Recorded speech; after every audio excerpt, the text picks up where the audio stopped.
Welcome. I'm Jim. I'm Corey. We're coming at you for those who had all the time in the world to watch the virtual summit. We made a top 10 list, so you don't have to finish your list of sessions that you want to watch. So instead, we watched all of the sessions, 100% of the sessions, and consolidated it into a nice little top 10 list for you. So That's right. Save you some time. Well, let's get it started. Now, Corey, I know you were especially excited about this year's summit because it was virtual. Yep. And as we know, the most fun of any summit is sitting at your desk in your underwear, watching sessions. Yeah. Especially you don't get any swag, which None. is always a benefit. You don't have to tow that stuff home. No t-shirts, no t-shirts. Yeah, no pencils, no pens, nothing. Just nothing. Nothing at all. Yeah. We get nothing from it, but we do get a top 10 list of things that we've learned. And how about those celebrities? Yeah. That's our number 10, y'all. Yep. The celebrities. 10. Ryan Reynolds. That guy. Yep. And Kristen Bell. Yep. Both the most charming people in the world. Ryan Reynolds, what an actor, and what a plug for his agency, Maximum. It was a great effort. plug. Yeah, wonderful plug. I can't believe someone would actually get on video though, and probably plug their own firm. Yeah, who would do that? Who would do that? No one. Nobody. Kristen Bell, though, it was really great watching her sip from a mug during the sneaks. Yeah. And those are some interesting sneaks that we saw there. I Love the sneaks. Love the sneaks. Now, no Adobe shoes. Do we have Adobe sneaks? Do we have Adobe sneaks? Yeah, I mean, I thought Ryan Reynolds was surprisingly had a lot of interesting things to say. I love his focus on story. I think sometimes in analytics, we get so focused on numbers that we miss that, there are people behind these numbers, and there are people who are going through their lives, and we can pull stories of what they're doing, what they're thinking. So yeah, I loved what he said about that. Yeah, honestly, he was incredibly articulate, and I enjoyed how he talked about his character development in the way that he can rapidly adapt to current events. I think as we've seen with some of his ads, or at least his team's ads, it's very on brand. I don't know if it's necessarily right for every single brand, but at least for what he's doing and the reputation that he's built around himself or for himself, and the brand that he's built for himself, it made sense. Yeah. One thing that they kept saying though is a common refrain is personalization, which we've heard for the last 7 or 8 years, but this time it's personalization at scale. Big scale. What do you think they meant by repeating that a couple hundred times? I mean, it feels like historically maybe personalization's been challenging. Like, there are a lot of tools that do it, but they don't always have the full data story to back up your personalization. Maybe it's not easy to deploy across various websites. Use the same data, use offline data. That's really hard to do in personalization historically. So yeah, I think maybe Adobe's built us a set of tools to actually do that. Maybe that's why we kept hearing it. Perhaps. Maybe. It might come up again later on in the top 10. I don't know, but we'll see. Well, the celebrities were fine. I do wonder whether the sneaks were recorded, whether Kristen Bell recorded her reactions before or after the videos from the inventors. But there's a lot of cool stuff there, and more on that a little bit later. I'm gonna have to ask Mr. Matisoff about that later. Yeah. I got some questions about these motion pictures that you guys put together, and I'd like to air out all my questions here on this top 10. Let's go into number 9, which is the Pocket Analytics, and we have a special guest here to come in here and talk to us about Pocket Analytics, Miss Katie Ellis. Hello, fellas. How are you doing today? We're good. Great. Well, Great. I am so excited to share my favorite thing from Summit. You guys ready? Yep. Ready for Oh, it? I'm ready. Let's do it. You built this up. Yeah. It's Pocket Analytics. Wow. It is number 9. so I don't know if it's- So Adobe has Adobe. Just one Adobe. Not Adobe. multiple Adobes. Adobe has created this mobile dashboards app, which is so cool. It allows, it was built for executives, but really it has a lot of use cases for countless teams, marketing, sales, like anybody who needs to see the data. The data. And it has a lot of cool enhancements that are coming soon this year, which I'll talk about soon. But one of the things that they did was they created some cool updates to their visualizations. You can also update it in real time. So the whole goal of this is to save their analysts time. And I'm sure you're saying, well, Katie, I spend most of my time helping my executives log into their analytics. That's literally exactly what I was about to say, word for word. That's all we do. Well, you know what? Adobe solved for that Incredible. with bio authentication on the mobile app. Is so cool. So you just look at it, pop right in. How neat is that? It's like just log into your iPhone. Wow. So, I mean, there's no need to like save the password, put it in a secret spot, search for it later, ask your analyst how to get into your analytics. I am so tired of inputting my password, and I constantly get feedback from these input boxes saying your password is too simple. But, you know, I've used the same password since 2002, and I feel like it's if you have a sequence of numbers, it's impossible to decipher. You're right. But Jim with is my cool. face- 1, 2, 3. Yeah. That's right. With an exclamation point at the end. Well, you have to make it secure. Jim is cool. Well, guys, I mean, so there's more time savings features in here. So say your executive is like, you know what, I need to see something different in my numbers. You can make the change and send it over in real time. So there's no late or lag between like getting reports over. You can make those real-time changes. And the design is mobile first. So it's very easy and friendly to see. There's no pinching and zooming required. So is it mobile first or desktop last? Ooh, that's a good one. Yeah. Yeah. These are the Good thought. questions that Where did tablets Deep. go? Deep where do thoughts. tablets go, somewhere in the middle. Yeah. Oh yeah, tablets. Yeah. Forgot about Everyone that. forgets Maybe about it's tablets tablets. last. Yeah. I don't know. It is very cool. Now, this year they are rolling out some really cool features. So one of them is preview mode. So when you make a change, you can see if it'll translate over to the mobile app. And then annotations are coming soon. And I know we're going to talk about that a little later on, possibly, maybe. Spoilers. Yep. Spoiler alert. Is this it? We don't want to lose viewers. But annotations are coming, and you know, Adobe knows that once your executives get access to all this data, they're not going to stop there. They're going to want richer data stories. They will never stop. They will never stop. Won't stop. Won't stop. Yeah. Don't stop. Won't stop. Can't Whatever stop. it is. Can't Can't stop. Won't stop. So they are adding customizable detail slides that will allow for that extra pizzazz to your data story. So, you know, the analysts will get to really dive into that storytelling, which is, you know, what your favorite hunk, Ryan Reynolds, was That's right. getting after. I want a little razzle dazzle in my Yeah, report. That's me true. too. Yeah, Mhm. that's great. Yep.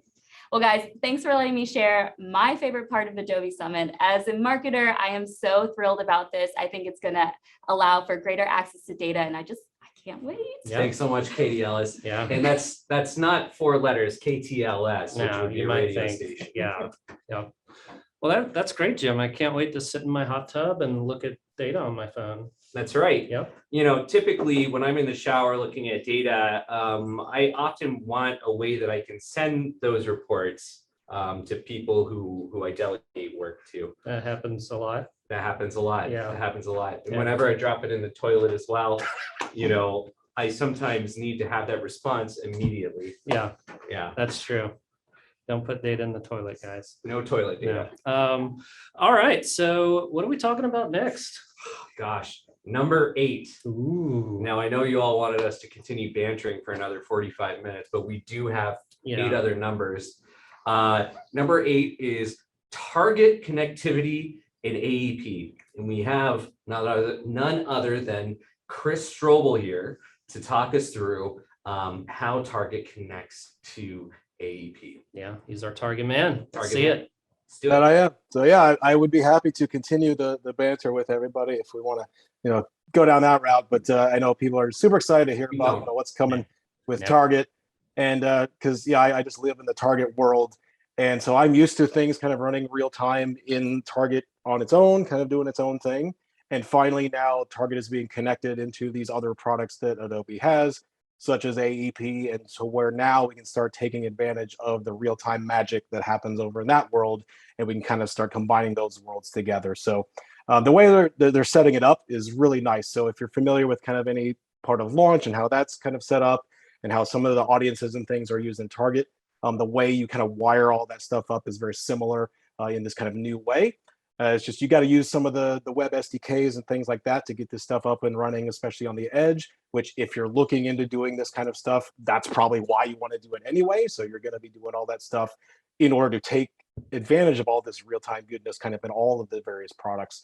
And so what's really, really nice is now you can do some cool things, like things you've probably always wanted to do. And then you have some developer like me telling you like, no, sorry, we can't do that for XYZ, whatever reason.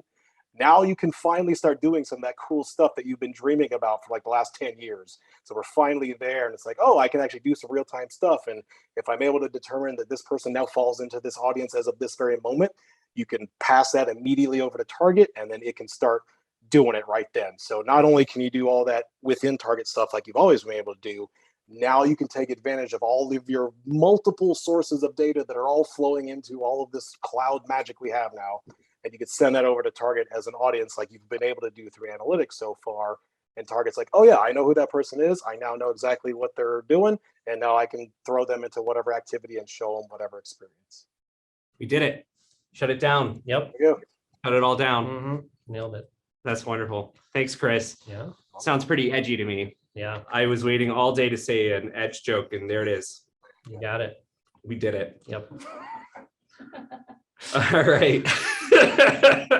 Jim, how much do you know about Target? Are you a Target guy? Well, I love shopping there. Oh, I know they. yeah. Oh no, that's Target. I think, Ah. isn't it? It's French, right? I'm not a cultured person, That's true. and I always find myself mispronouncing things. Yeah. Jim went to this conference overseas a few years back, and the only picture we got back was him asleep in a chair. So That's that true. shows his culturedness. That's true. Right. But I am showing my range by being awake during this, Yeah, that's true. and I think this is the whole point of this big ego project of ours is to show that range. Yeah. I do want to move on to number 7. And just because it's number 7 doesn't mean we don't care about it. Hey, Corey. Hey, Jim. If you could rewrite history, what would you change? I mean, as an Atlanta sports fan, I've got plenty of examples of history that could be rewritten. Not the World Series. No, not that one, but pretty much everything else. Everything else. All of the sports. Well, what's interesting is Adobe is letting you rewrite history in customer journey analytics data views. And we have a special guest to talk to us about that, Mr. Ryan DuPont, who's going to chime in and tell us about how he loves to rewrite history with data views. Thanks, Corey and Jim. So yeah, in data views, what we have is just a ton of flexibility in how we are looking at our data. We're able to retroactively and non-destructively update the data that we have without an over-reliance on developers, which is great. Some of the specifics that we kind of pulled out in terms of at least what my favorites were from the summit, we can finally call desktop in Workspace. Forever, it's just been other. It's, in some cases can have dashboard reviews get off the rails as you're trying to explain that. You have to put notations in the description. And that's all gone with the updates you can do to the no value options. This allows us to change not just the nomenclature from other to desktop, but allows us to treat desktop as a value, which means we can now use it in flow analysis. That's the first thing. Second is the creating and merchandising EVARs after the fact using a feature known as binding dimensions. This allows us to bind one dimension to another to get a better understanding of how that's used in the journey. So one example that was talked about in Summit was actually binding color to the product name, which will then allow for an accurate revenue breakdown as you're going through analysis. Another thing which really hits on the rewriting history is if you have some bad data values passing through historically, there's no longer sitting in a dev queue for who knows how long to try and get that fixed and losing all that historical data. You simply go in, you use some include and exclude rules and make sure that you're only capturing and showing the data that is actually accurate. And again, this will apply retroactively, and you don't, again, no over reliance on developers. So this can be done for things like if you have very odd values for some reason being captured along with your orders, or even if you have some other types of issues where dimensions are capturing, say, a funky character odd, and it's only counting for a handful of occurrences, and you want to filter that out. And lastly, the ability to dedupe your metrics using metric deduplication. So you can filter out if an event is accidentally sent on subsequent server calls. Great example of this is if you're capturing video views on every video milestone, you can go in, dedupe that, and have a much better understanding of how your video views are trending without that inflated number. So those are some of the key ways we can overwrite history, or I should say rewrite history now with CJA, thanks to data views. And I'll hand it back over to you, Jim and Corey. So basically, thanks, Ryan. So a data view is kind of like a virtual report suite. Is that a question? I couldn't. Yes. Your Yeah. inflection, I couldn't tell, but yes, it is like a virtual report suite. I'm practicing all sorts of different inflections. I can see you're awake, To different see inflections. how people It's amazing. react to them. Thanks, Ryan. You know, if I could rewrite history, I probably would have had pizza for lunch. Yeah. Or Yeah. the last 10 seconds of whatever that was. That's fair. Yeah.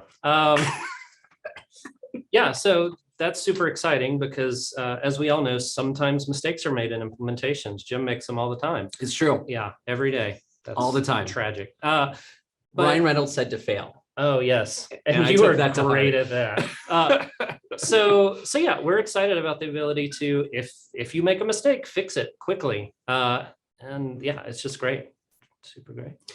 Well, that was a fantastic number 7. It was. Number 6 is also a great number to list. Is it? And it seems to come after 7 when we're counting down. Oh, they don't teach counting in college anymore. They don't usually. Yeah. No, Yeah. I slept through those. Yeah. Hey, Hey, Jim. what's that? Interrupted. So, Jim, what's a pirate's favorite letter? Oh, I know this one. Uh-huh. It's gotta be the letter R. No, pirates love the sea, but R is a great one. And here to talk about our new R package for CJA is Mr. Ben Woodard. Okay, I do not condone that joke at all. That was not, I didn't have anything to do with that. All right. I attended a session which was, I think, the best session I've been to forever. Because they said your name in it.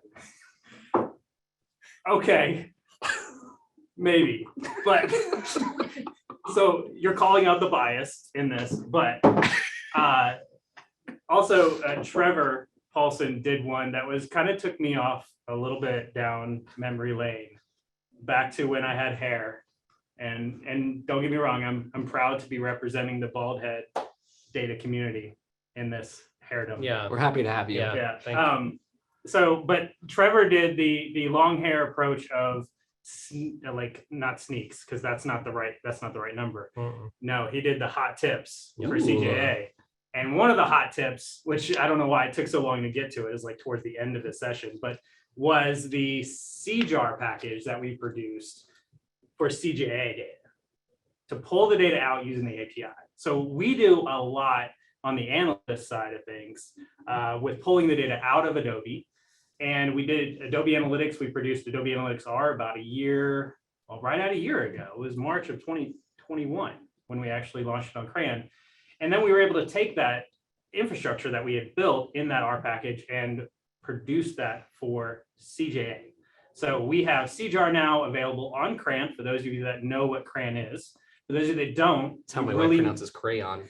it's no, it's a repository where all the our packages that have been vetted is on. So we have that up there right now. Same thing. You can go get it, download it, and the authentication process with using JSON web tokens. You know JSON, don't you? Yeah, Yeah, Best friend. met that guy. JSON. Yes. Well, that process of authenticating employment data is really good. So that was the best session. It was, well, yeah, it was really good. But if you haven't seen that, it's a lot of fun. Not quite as fun as YouTube, but Stop. yeah, not quite as Stop. great, but it's still really good. So, but anyway, yeah, that's it. That was a self plug, That's fantastic. Wow. selfish That's plug. very Ryan Reynolds of you. Thank you. That's well, thanks, Ben. Hey, before you go, I hear you're a bit of an aficionado of jars. Yeah. Your family, your household. Your wife Yes, does a lot with jars. yes. Yeah, I did. Yeah, I told the CJAR. I forgot the CJAR name. Yeah. Yeah, this is important. So usually I talk about analytics and my job, basically my life, with my wife, and she just looks at me like. But then I said, I'm creating an R package and I'm naming it CJAR, and she lit up. She was so excited because she does all this canning, and she recognized jar in the name. So it was finally something that I could. What's your favorite thing to eat out of a jar?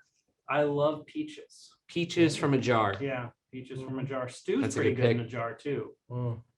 Stew in a jar. Yeah, and we just started doing beef in a jar, meat in a Beef, jar. beef in a jar. I've never Jarred put beef. stew in a jar. Have you ever had canned chicken before? Yes. That's jarring. Oh. Shut it down. Sure. Just making Shut it sure. down. You asked the question. It's your fault. I know. I love jars, Corey. I know you do. I like the ones that have the screw cap because my can opener never works, Oh. and I don't know if I can call a can a jar unless it's there's a it's too easy. Yeah, where are you going with this? Jar. Jar, got him. Jar. What's your favorite food out of a can, Jim?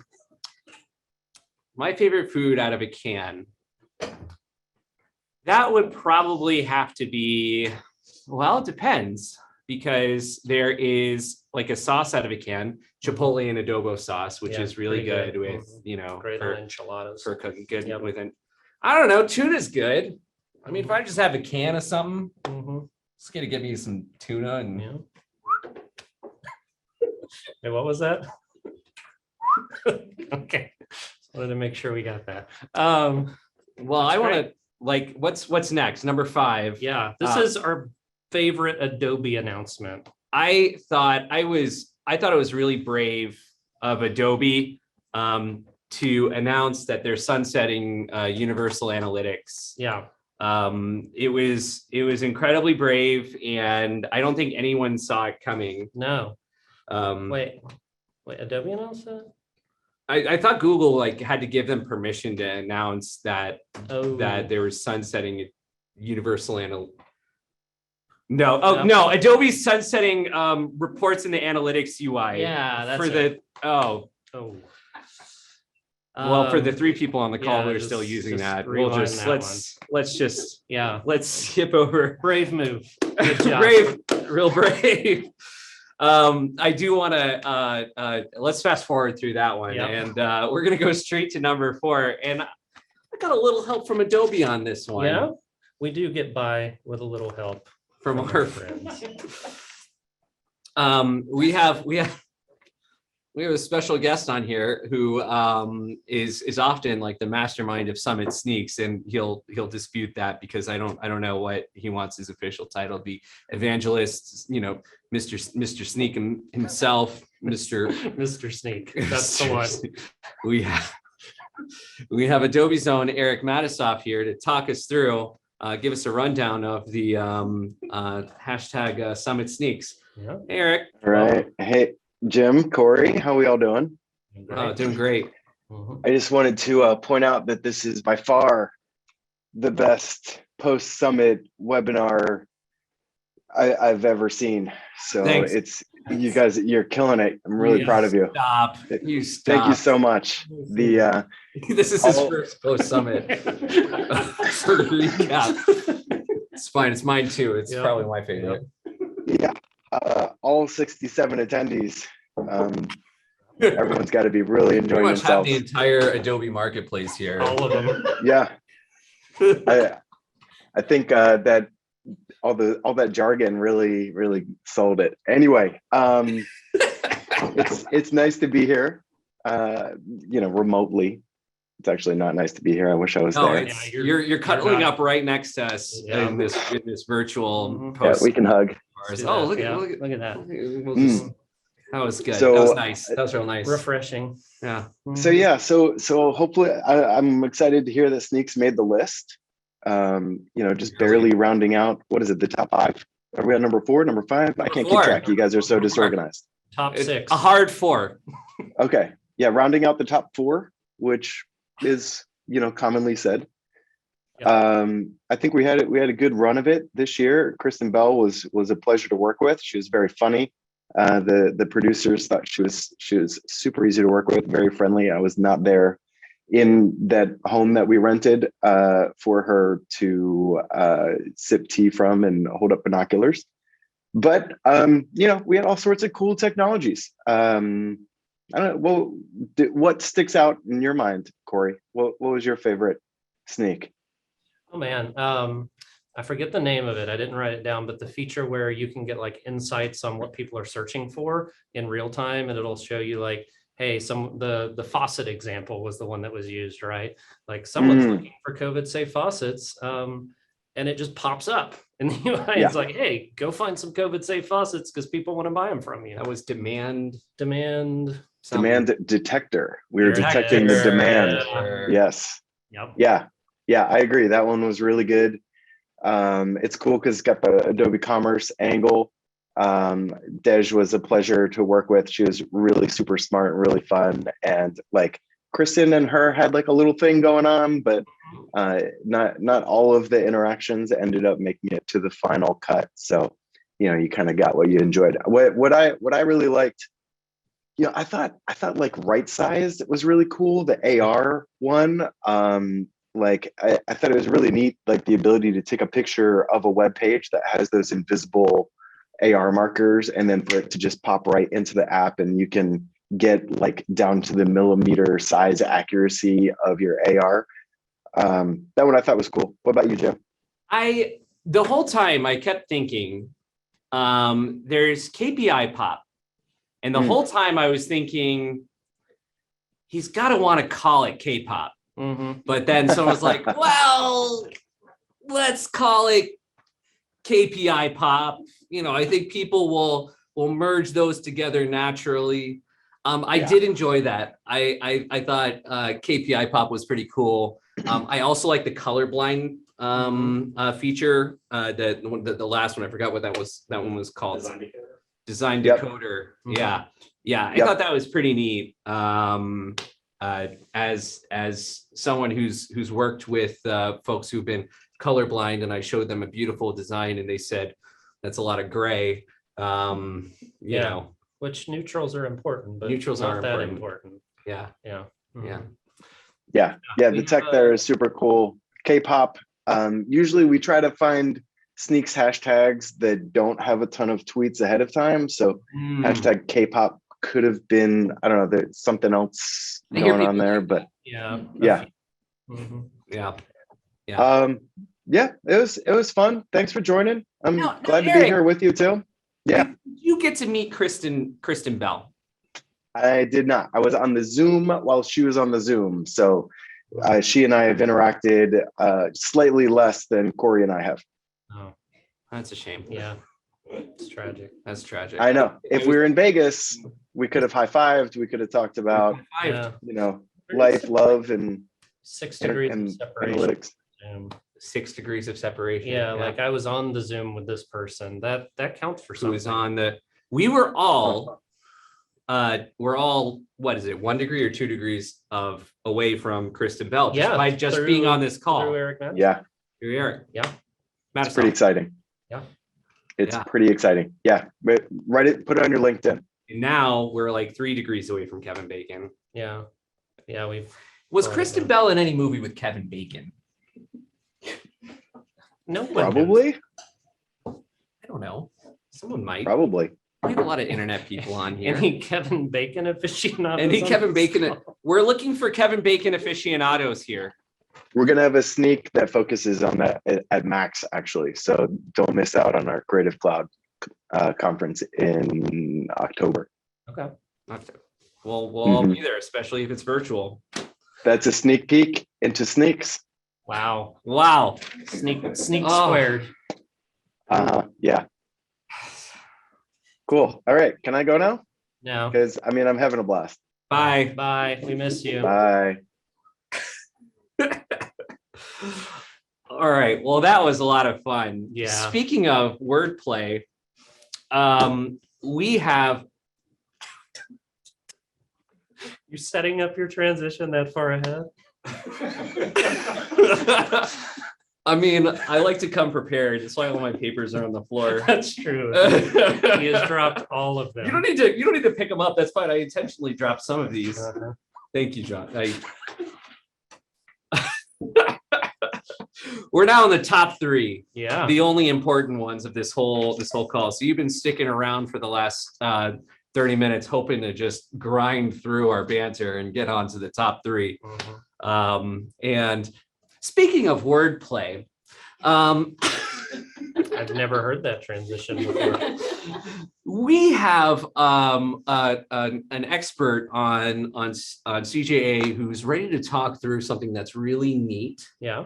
Her name is Anne, and she's talking about annotations. Ooh. I've never met Annotations, but I've met Ann Wilson before. Oh my gosh, y'all. This fits in. It just fits. It works. fits. Let's It's push great. it to production. Yep. Nailed it. All right, let's pass it on to Anne to talk through annotations in CJA and workspace. Mhm. Yes, very important. So I am not an annotations expert, but I play one on TV. That's why I have the huge highlighter here. So effectively, when you are looking at your data, you may ask yourself, what happened here? That's typically what I think whenever I look at a graph that has some humongous drop off. And usually nobody knows. You might have to spend weeks, months investigating the details of something that you may not remember a couple of years later. Implementation might change hands. You don't know what happened.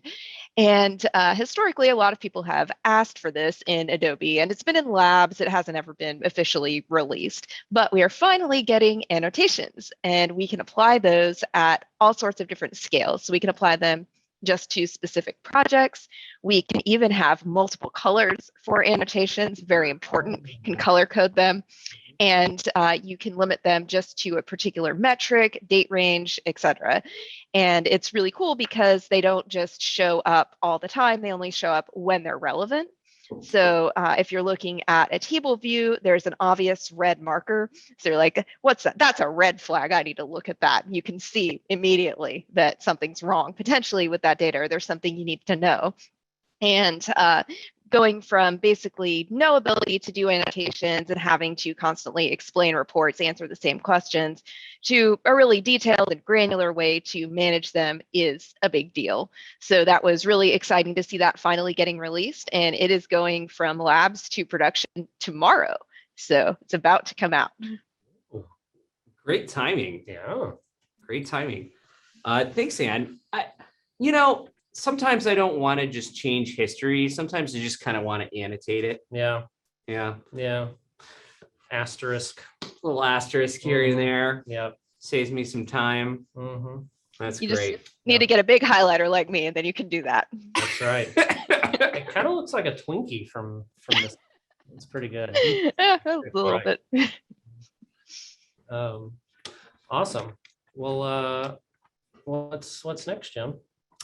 Well, what number do you think comes after 3? That's the biggest question. Pi. Number 2. Oh, I do this with my kid. yeah. All right. He's probably better at it than me. Number two, we are talking about RT CDP. which stands for Real-Time Customer Data Platform Inflection.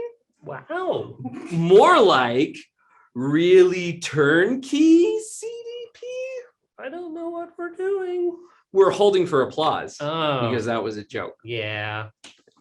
Nope, stop. That's enough. That's enough. There's not. No. We're passing it off to Ben to talk through real-time CDP. I thought we were talking about cans. That's why I came back up. Welcome, Ben. We're talking about cans, and I said turnkey, and you Yeah. usually turn. Turn it. Well, not a can. That's a jar. Yeah, we already had our can jam. All right. So, so one thing I did during Summit was go into some sessions that I didn't understand, and I intentionally did that. And okay, the bar is really low on that level, so I was able to get into a lot that I didn't understand. We always set the bar low. Yeah, it is low. That's the goal. But what I was able to do is get in over my head on CDP and the way the data gets in, and confuse the fool out of myself, and then kind of work through the different sessions, and then realize something big. As a data scientist, I'm working through several projects right now, and it takes weeks. And there are some cases when it takes months for a marketing team to give access to the marketing data, the BI data, to the data scientist team to be able to run their models on. And it is a struggle for a lot of people. Struggle is real. And so with CDP, real-time CDP, and the structure of AEP, it actually allows us to get in. I could very easily see how we could get a problem and then work on a solution very quickly. Not that it would be a faster transition of the solution, but more like it would be a more effective solution, right? It's not streamlining other things other than the fact we're able to get to the data faster. That is faster, but then the solution is going to be much more robust. So that is one thing that I thought was really impactful as far as looking at things I didn't understand all the way. But as far as the CDP goes, it's a data structure that allows us to get to it. Another key factor of that is that a lot of times businesses will spend a lot of effort and time to get the data into a marketing platform to visualize it. And that's pretty much it. And so it's really hard for a company to put forth a lot of the resources and effort to get that data into the platform, because it's not really that actionable outside of what the marketing team needs it for.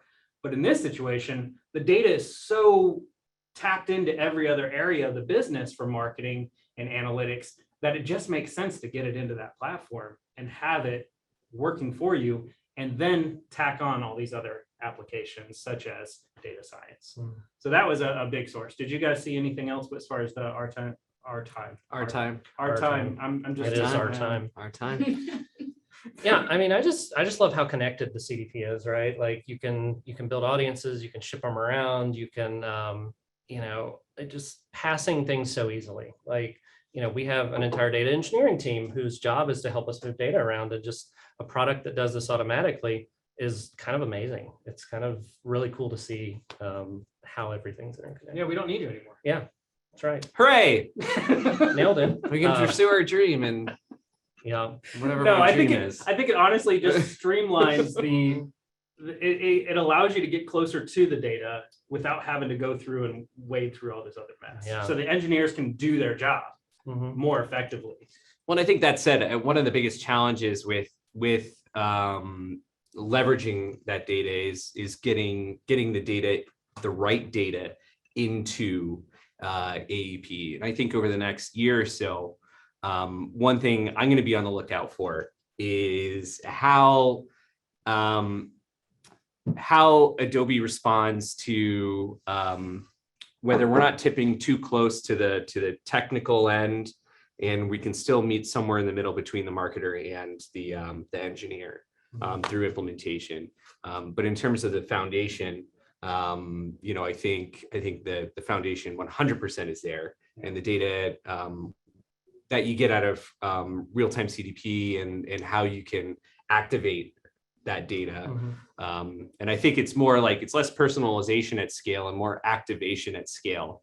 The hardest thing that we've had to do is, I think we can get companies to hear in like small chunks, and then with real-time CDP, with AEP, you can actually expand that outside of just marketing. You can work better with product. You can work better, so you can still work well with marketing. You can work well with any other team to do all the fun stuff that we've talked about at summits for the last decade. It's personal to you, isn't it? It's personal. Yeah, at scale. This is the next series of these top 10 is going to be Adobe Post Summit Show Top 10 Part 2. It's personal. Oh, I think we got it. yeah. It's personal this Yeah. time. On the fly, you got it. That's extended metaphor there. Well, there's a lot. There's obviously a lot there. There's a lot there with the CDP that we barely scratched the surface. Yeah. And honestly, as great as the summit sessions were, and there's so much to dig into. And like you said, Jim, I think over the next year and a half, as we get in more to different aspects of what this framework allows us to do, is going to be even more exciting. So that is definitely one of the most exciting things. I mean, it should be number 2. R should be number 1, but that's fine. I'll accept the order as it comes. Yeah. So Sorry, man. Set in stone, Ben. Set in stone. you told me it wasn't like personal or anything. No. That's Oh, it's the very correct- personal. Okay. All right. This time. You lied to me. And next time it's personal. Well, sending Ben off to go science some data, but thanks so much for that summary. That was awesome. Oh my gosh. Guess what number we're at now? 2? No, we're at number 1. My goodness. What a ride. Well, number 1, we had a tough time picking a specific feature because we didn't want to, pick favorites. But the number 1 thing is we wanted to pick out a theme of Summit from our perspective.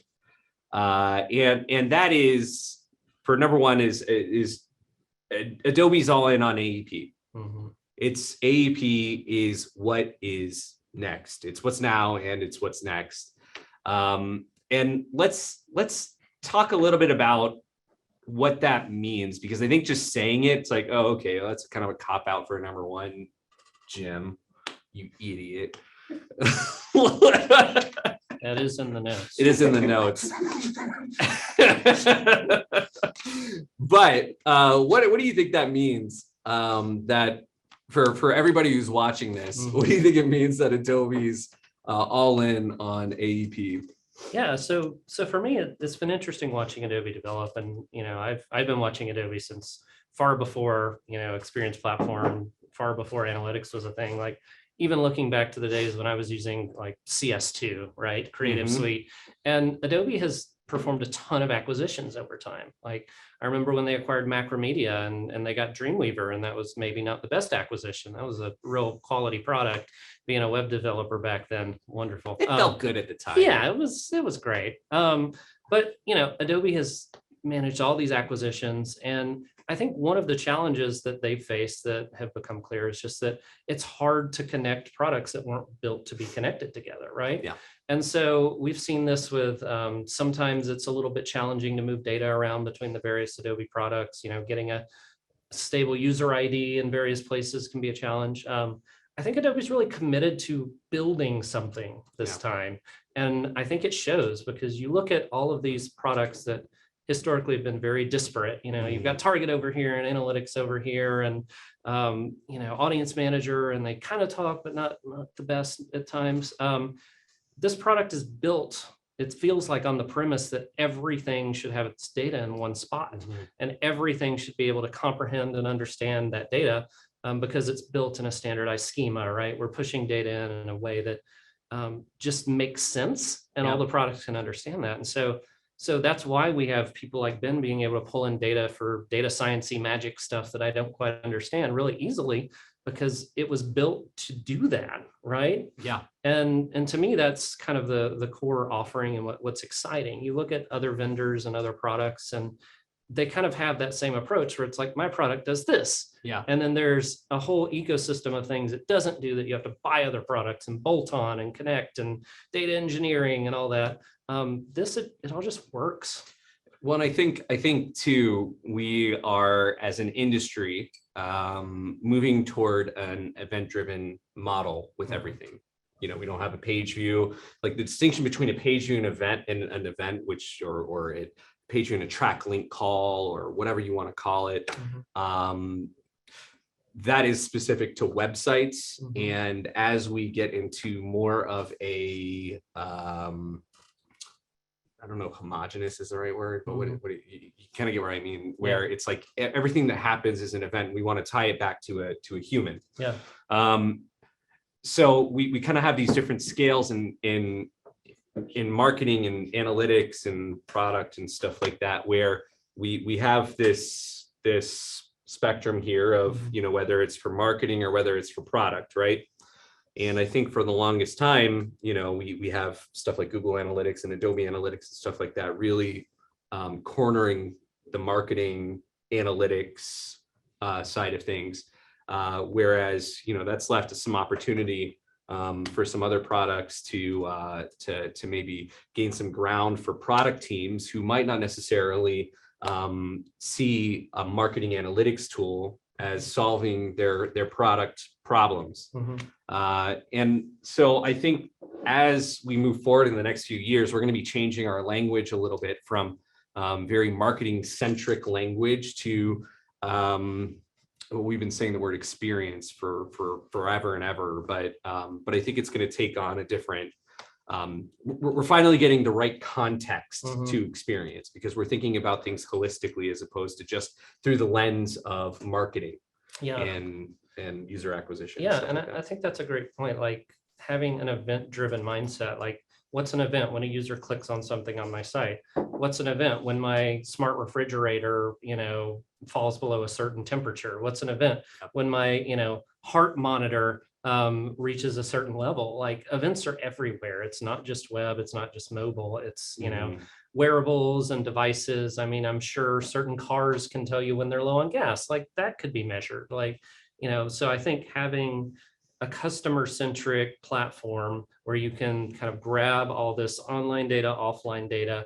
put it in one place in a single schema that can be understood, and then start shipping that around like that's compelling. And I love some of the examples they gave of, you know, companies that can have a report and immediately build a segment and then pass that into an automation tool to send an email drip campaign. Like it's something compelling. And like I said, I think other companies have had pieces of this, but to have it all in one place is a compelling offering. Well, and we're changing the language too, in another sense, from, you know, constantly having to hire consultants like us, I guess, to stitch everything together to enable these decisions. And by the time we all kind of get our things together after, you know, maybe it's 6 months or so, you know, maybe there's turnover and you know, we're back at square one. And having all the data in one place and really committing to AEP and really committing to having all the data in one, you know, having the data in one place, shared between all the different tools and building those tools on top of AEP will hopefully ensure that we can focus more on data quality and the data ingestion side of that, as opposed to the data stitching piece, which, you know, you still have to worry about, but you know, to a lesser degree, less duct tape and bubble gum. Exactly. Yeah. I think, you know, this provides a lot of opportunities to companies. I think it provides some challenges.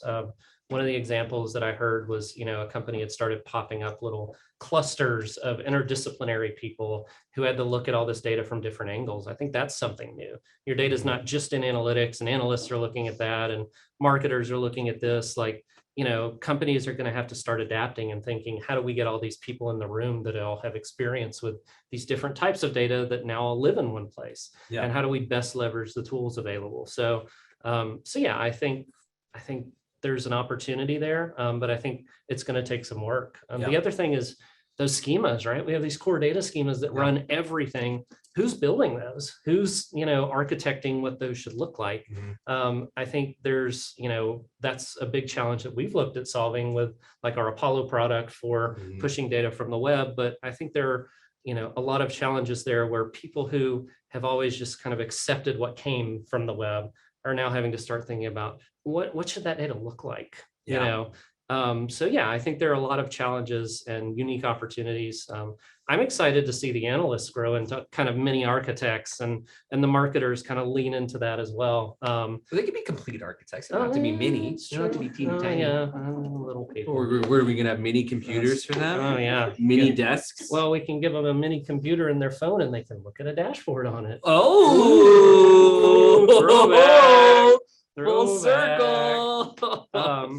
But yeah, I'm excited. I mean, we've seen Adobe go through a lot of eras, technology, like, I remember coding with Flash back in the day, and like, now that's kind of, That's in the gutter. yeah, that's kind of gone in the gutter. So like, there's a lot of opportunities for, as things change, people start, gaining new career opportunities, getting exposed to different things. So, it's an exciting time right now.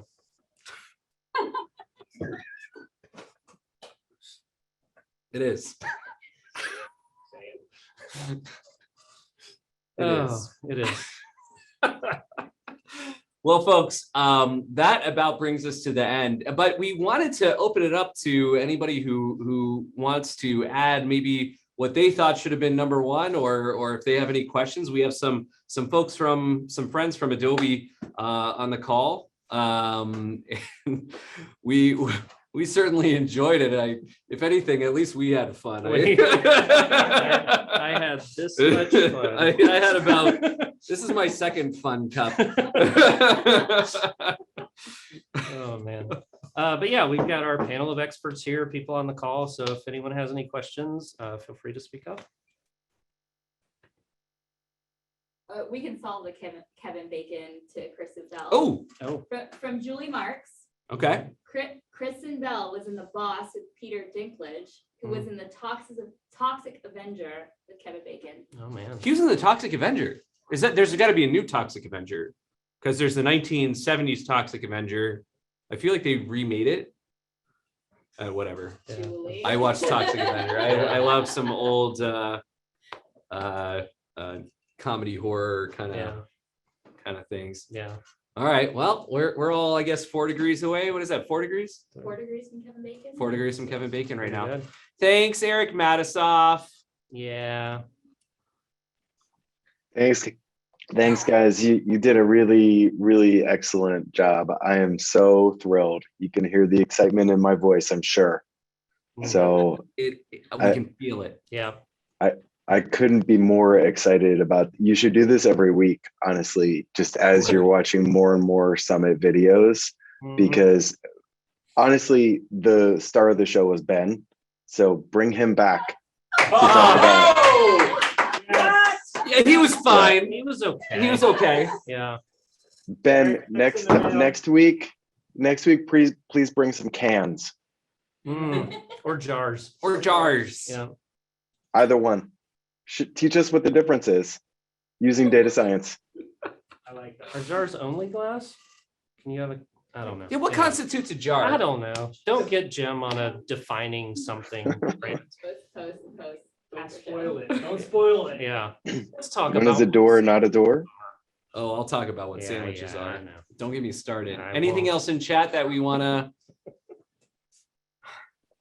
go through? I mean, we want to go through all of it, Yeah. and we really, The mobile app deserves an award. we'll Was have that to- Eric Matisoff? What was Eric? Stop. Mm-hmm. Ask Jim. Jim, do you think it's award worthy over there? It's an award-winning Mm. feature. Mm. It is an award-winning feature. Mhm. Indeed. How do you think I know about that, Eric? You do a lot of ayahuasca? Yeah, I don't know. I don't even know if that's how you say it. I don't know. Bourbon is what I meant. We're drinking. I'm drinking We Sexton. have a question. Oh, we from have a the chat. question. Oh, Question in the chat. We got Are one. you guys ready? Are you guys ready? nope, not ready. With Adobe Analytics not updating its schema to the event schema, how do you all feel about its future growth as a singular product without AEP? Ooh. Well, we do know from Eric Matisoff that Adobe will continue supporting receiving data in kind of the standard format for, what'd you say, like 80 years from now, we'll wake up and it'll still be able to receive data. So as a product, it seems like it's going to stick around. Is that fair, Eric? Well, I'm actually curious what you two think, and then I'll Okay. give you my spin. let's talk about this for a second though. Like saying the Adobe Analytics schema though, like that term is like a loaded term, I think, because technically you could leverage any schema to pass data into Adobe Analytics, and especially with XDM and with AEP, I think eventually there might be plans to let the Adobe interface modify that schema to accommodate XDM. So you don't have to have that perfect schema up front. You could have the schema that works for your business and then later modify that. But as far as how I would transition, like, or if I have a schema that I'm using for Adobe Analytics, and I'm using this in the context of, I have a data layer that uses a specific schema that's referenced in Adobe Launch or something like that, through data elements that's plugged into rules, and those rules send things over to Adobe Analytics. Then I don't think you have to do a whole lot to, I mean, you have to accommodate XDM at a certain degree. You could always like build an entire implementation based off of mixins, or what is it called now? Not mixins. It's, what is it? Field names, field groups. Field groups. Thanks, Rudy. Field groups. Rudy Shumpert, ladies and gentlemen. Field groups. And so you can leverage field groups, but honestly, like Adobe has a default schema with XDM, and it'd be a lot easier to just plug in those data elements that you're using for whatever schema you had already developed for Adobe Analytics, and then just kind of plug it into the data element that comes with the Web SDK extension in Adobe Launch. We're getting really low level here, y'all. So yeah, I mean, before Eric, I heard that quote that it would stick around for a while. I had my questions like, is Adobe Analytics going away? You know, is kind of getting all your data in AEP, it's schematized in that format, it's the future. Yeah, look at that. So the fact that you've committed to continuing to support kind of what we internally have at times referred to as legacy analytics, I like that. I like that you'll continue supporting it. Now, it seems like the industry as a whole, you look across other analytics tools, are moving more from this kind of numbered parameters that you have to like name on the back end to named parameters, right? So as you're sending through XDM, you're sending to a specific name slot that corresponds, I assume, kind of under the hood to like a database table, right? To a database column. So it's a lot easier to QA once you're sending name things and you're not just saying, well, you know, V2 should be this and V7 should be this. So I like that. I think it's moving the right direction and using kind of that common English wording, super great. At the same time, it's a lot more challenging to come up with those names, right? Is it page name, or is it name of page, or, you know, like, so I think there's, Adobe to me has always been the most customizable analytics tool, because out of the box, it's just kind of a playground. So it's always been a little more challenging to, you know, name things and get even if you weren't building a quote unquote schema, you were building a schema. When you say EVAR7 is page name, you're building a schema, right? So it's not super kind of out of the normal architect implementers, you know, kind of mindset, but it is a new way of thinking. So yeah, I would say before that talk, I was wondering. So, but I'd love to get kind of your take on how you move from people solely in analytics to kind of this AEP new world. Yeah, I think you both brought up good points, right? There's already the way to map data to XDM that will automatically feed it into Adobe Analytics using the EVAR prop event schema style of implementation, right? So that's that's probably your first thing to consider. Then you add to that once it's in that XDM format, it'll be a lot easier for you to make a migration to bolster on CJA, to bolster on real-time CDP and Journey Optimizer, et cetera. The other thing that you missed though is that the front end, the UI of Analysis Workspace is the same for both CJA and traditional or core analytics. In that, for example, when Annotations goes live, it goes live for both Adobe Analytics and CJA.